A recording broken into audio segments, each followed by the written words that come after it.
بسم الله الرحمن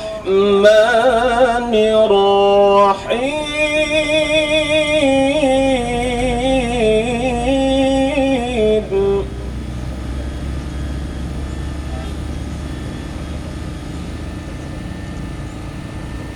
يا أيها الذين آمنوا كتب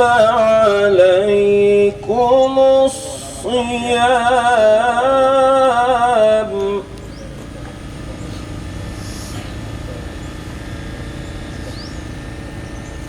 كما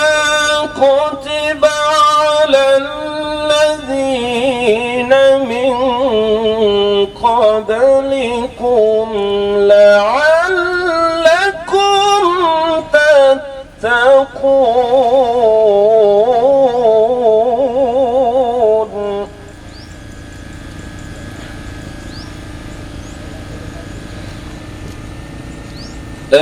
أياما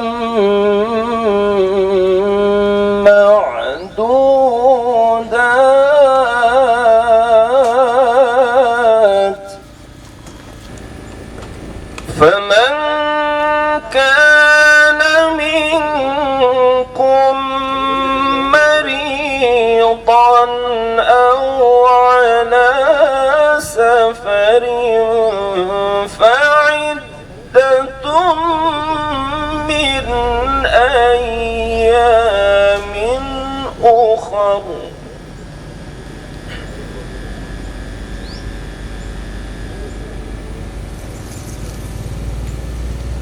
وعلى الذين يطيقونه فدية طعام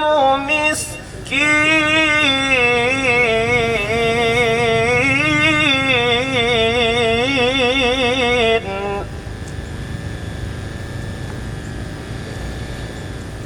فمن